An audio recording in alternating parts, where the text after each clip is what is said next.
There's actually a very famous story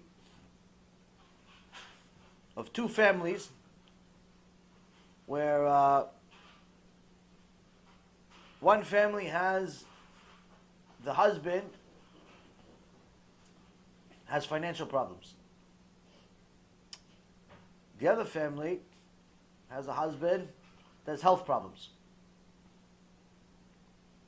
Now, the one that has the health problems, he believes in the Chachamim. Says whatever the Chacham says, it's like God said it. So I'm going to go to one of the Chachamim. He went to the Rabbi Mirujin. The Rabbi Mirujin. Rabbi Israel Friedman, Mirujin. I'm going to go on health problems. Go check it out. See what happens. Wife says, why? What is he going to do? You have health problems. Just a rabbi. Is he a doctor? Because our Torah tells us to believe in the Chachamim. I'm sure he has something to say that can help me. Save my life. Okay. The other one that had financial problems didn't believe in the Chachamim. In fact, he was against it. That was nonsense. But his wife did. His wife believed in the Chachamim. He said, honey, listen. The Paritz, the head, the mayor, said if you don't pay him back the loan by Friday, he's going to kill you. You have no other choice. You have to go get help. Go to the Chacham. Go to the Rebbe Mirujin. He goes, what's the Rebbe going to do for me? He's going to give me the money? What's he going to do for me? I don't know. Hashem said, when we need help, we go to the Chachamim. Go to the Chacham. What is he going to do? He has financial problems, so his wife doesn't listen to him anyway. So now he has to go to the Chacham. So he goes to the Chacham, and the other one goes to the Chacham. The Rebbe Mirujin wasn't able to see them that day. But they said, listen, we came from far away, please help us. So the Gabbai, with a tzaddik, he went to the Rebbe, he says, listen, this one's sick, this one is financial problems.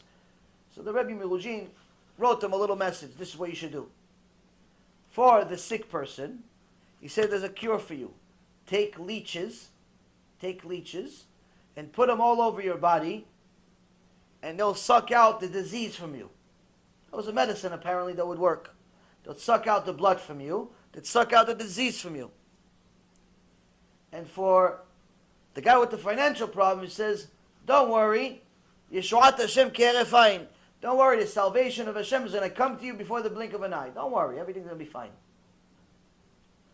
The Gabbai made a mistake. He switched the messages. Made a mistake. Miscoming is not Rosh Hashanah. You made a mistake. He gives the guy with the financial problems the cure, the leeches. He gives the guy with the disease, just tell him everything's going to be okay. No cure.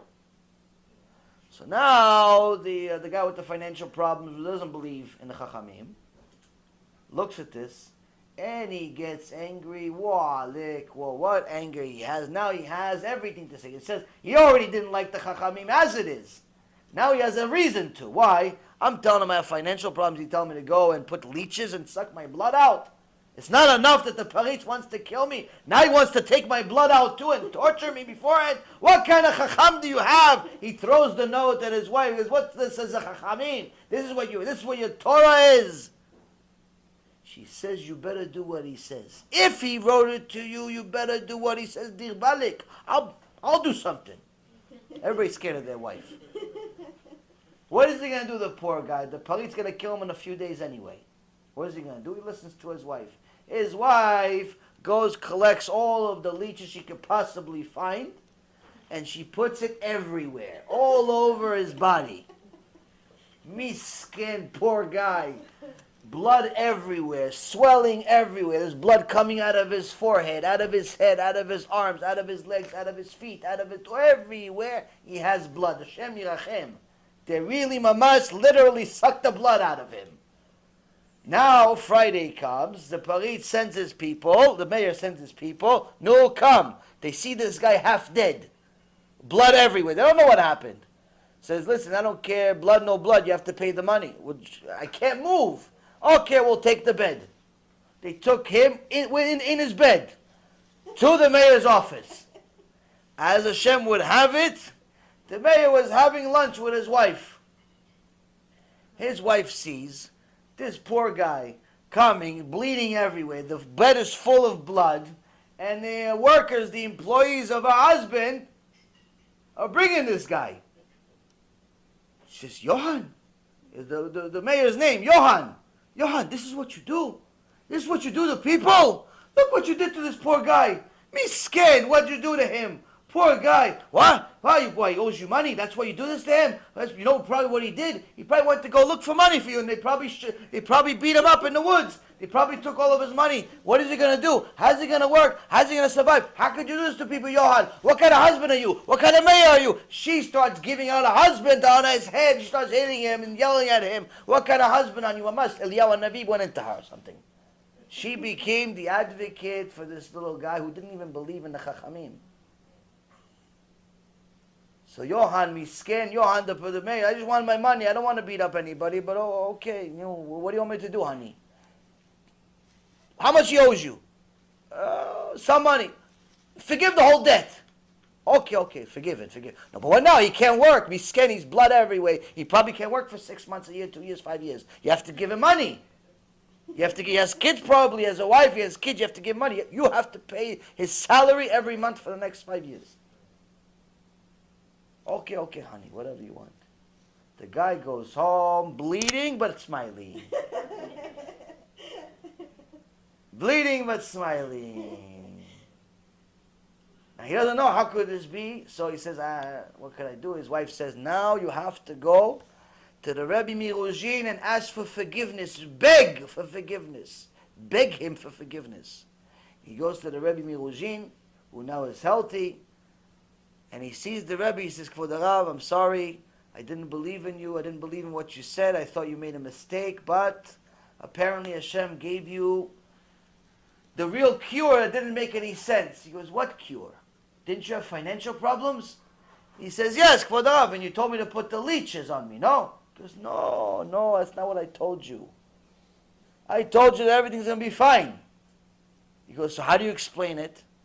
He says, it's because your wife has emunat chachamim, and Hashem changed nature just to satisfy your wife. And you will see that the other guy that was supposed to use the cure, watch, he's going to come soon, and you're going to see he's cured. Without the leeches, he's cured. And that's what happened.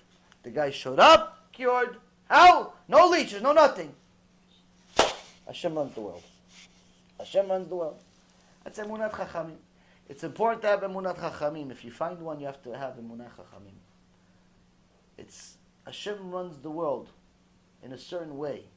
In a certain way, because He wants you to understand that if you find a kosher person, a real chacham, I'm going to use him as a vessel to tell you the truth. But if your chacham is not really a chacham, he knows a lot of books, but he's also playing football with you. He knows a lot of books, but he's watching football with you. He's having 4th of July parties with you. He's having a few drinks with you. He's your friend more than your rabbi. Look elsewhere. Look elsewhere, because you need a chacham in your life. You need somebody in your life that's going to help you understand the Dvar Hashem, help you understand the words of Hashem.